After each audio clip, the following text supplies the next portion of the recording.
Hello and welcome to Financial Accounting. Today we will look at the fixed assets turnover ratio.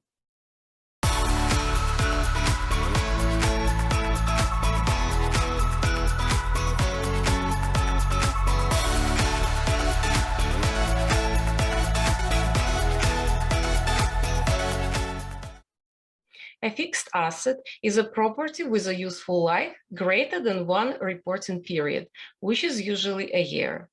A fixed asset is not purchased with the intent of immediate resale. It is not expected to be fully consumed within 1 year of its purchase.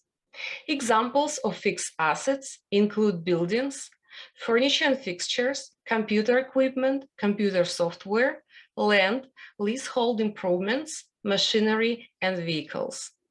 Fixed assets are also referred to as property, plant, and equipment, or PP&E.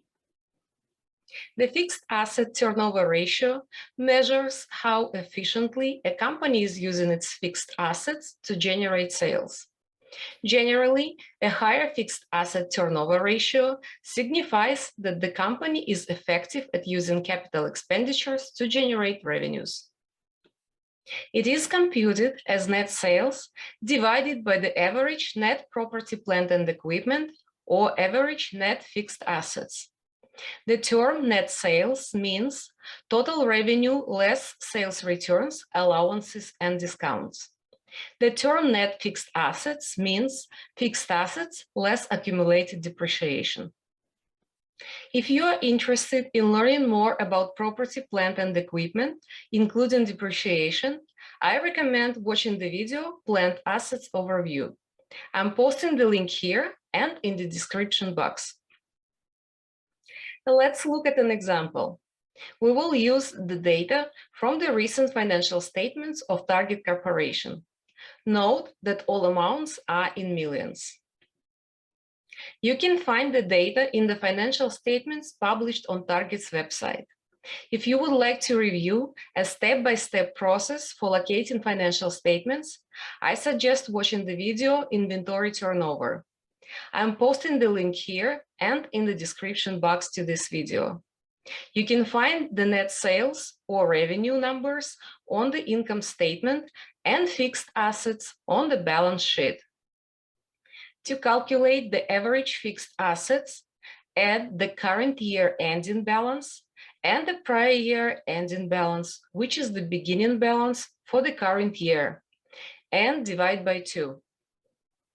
Now we use the financial statements to find revenue for the fiscal years 2021, 2020, and 2019.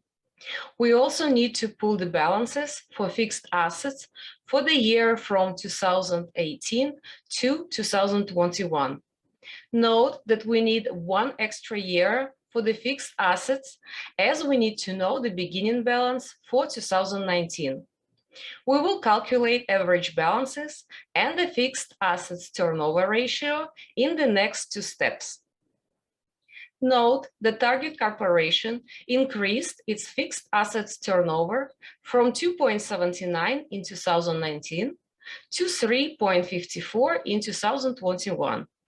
This means the company generated $3.54, $3.25, and $2.79 of sales per average dollar of fixed assets in the years 2021, 2020, and 2019 respectively. A high or increasing fixed asset turnover is considered favorable to a company. If you would like to understand whether Target's ratio is considered high or low, it is best to compare it with the ratio of Target's competitors. Many websites offer this information for free.